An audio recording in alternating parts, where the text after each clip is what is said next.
everybody, Troy from the Do-It-Yourself World and the Off-Grid Project. I'm going to put my sawmill to the ultimate test today. This is the biggest and heaviest thing I have had. It's so wide I had to trim it to fit. Let me come around the other side. I had to shave it a bit in order to even fit on here.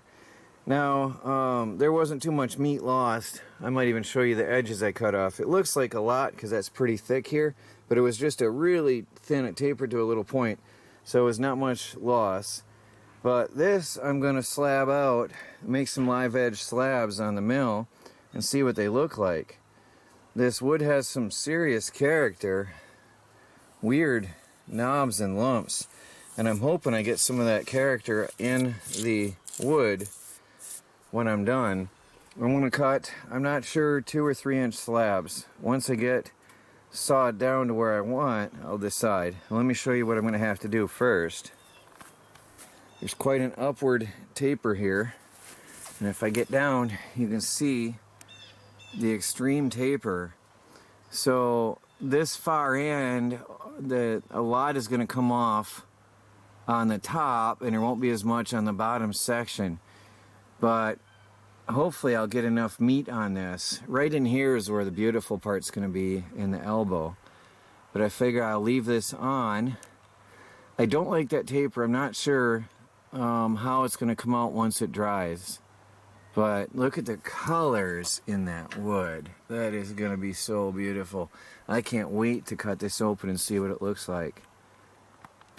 So here's just the little scraps I had to cut off. Really, it looks like a lot on the log, but here on the ground it's not much.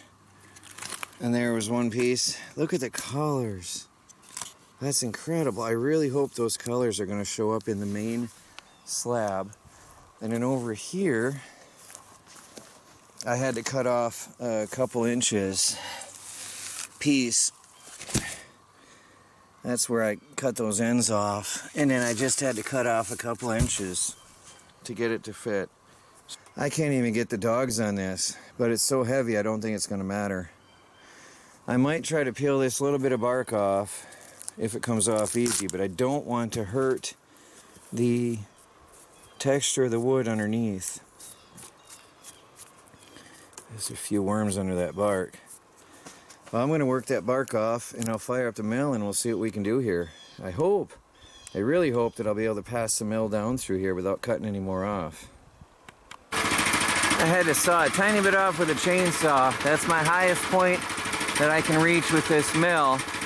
So I'm going to make a pass and then take the edge off, and then I'll go from there and see what I can get out of this.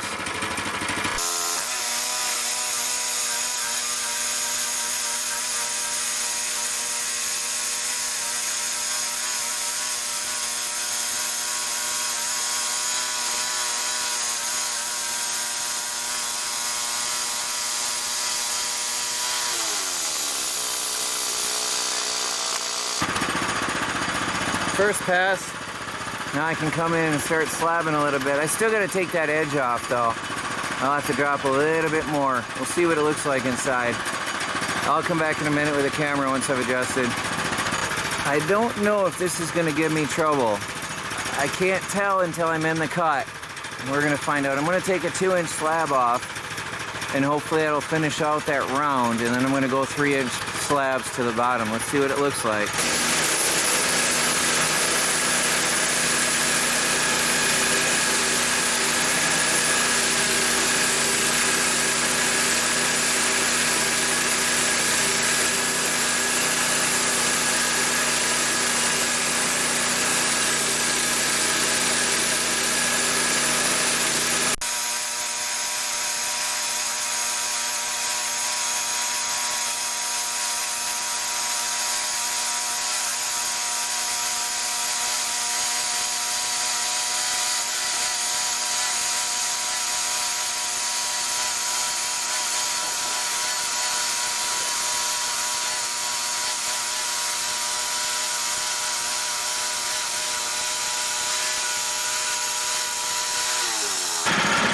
Alright, I took that really slow, that cut.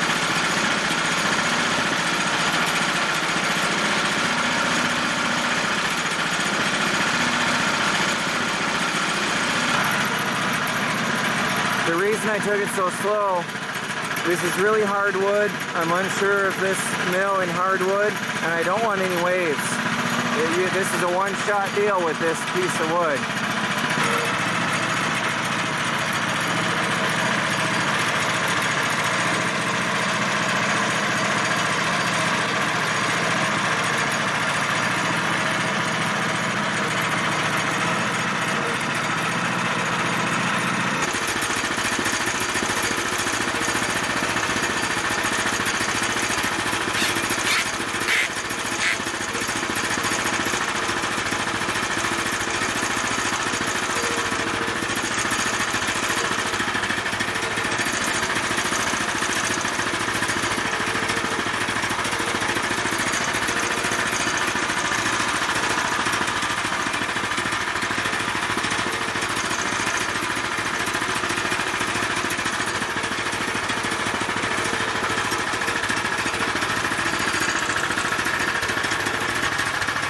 I have to saw off just a tiny bit to fit through there. I hate to do it, but there's no other way I'm going to get that to pass.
That was hard going. I was hitting a little bit on the side, so I had to adjust. It's gonna be a tough job. Now I'm going really slow on this, so I'm doing the cuts and fast forward on the editing. So let's wet this down some and see what it looks like.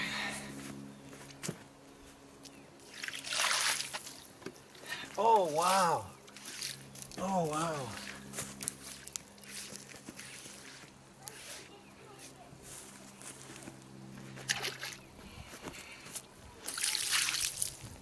Oh, wow. Oh, look at that. That's beautiful.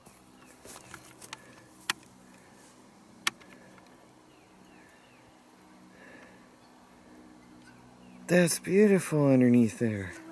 Wow. Look at the colors and the patterns in that. Wow.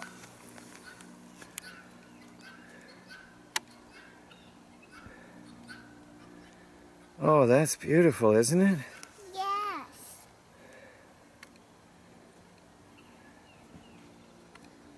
Pretty. That's what it's all about. Pretty good. Look at that pattern on the end. Isn't it weird? Wow. Pretty good. Well, I gotta help Melanie with something and I'll be back and slab out the rest. Pretty. Oh.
Look at the colors and stuff coming off. Look at all the patterns and colors coming off of that. That's what I thought would be a pretty spot. This is a beautiful piece. Look at the colors and swirls here.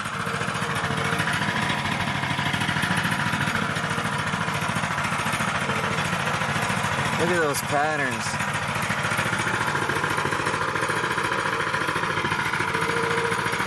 Well, I got some more to slab out. Let's get to it.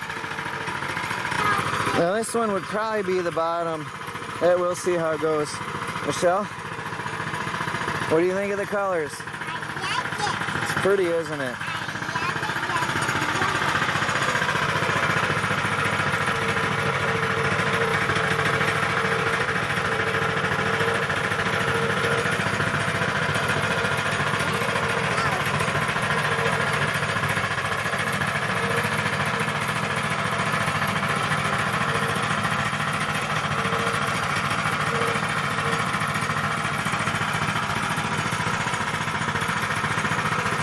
Well, got another slab to cut. We'll see how it goes. Well, there's the final piece. Really dark in here. And then it lightens up in the middle and gets dark again in the end.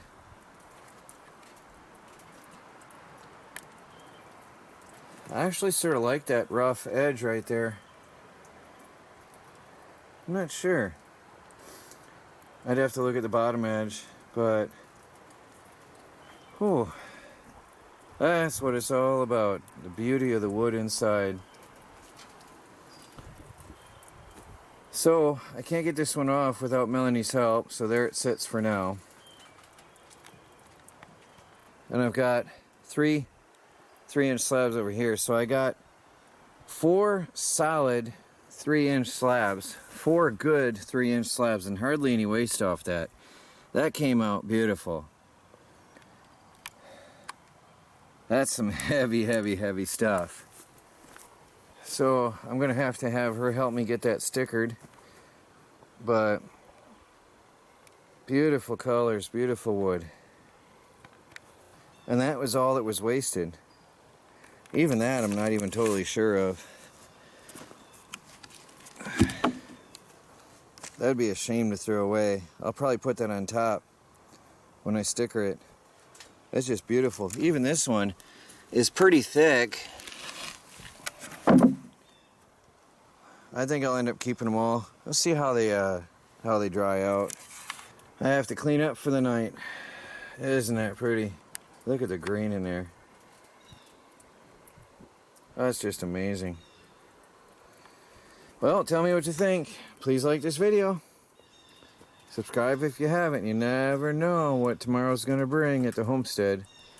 This is Troy from the Do-It-Yourself World and the Off-Grid Project. My first live edge slabs on the Harbor Freight Frankenmill. This is a 20-foot Harbor Freight sawmill with extensions. It was a 12-footer and I made it a 20-footer, custom-built trailer, crane, reversible crane. I got some cleaning to do. Talk to you all later.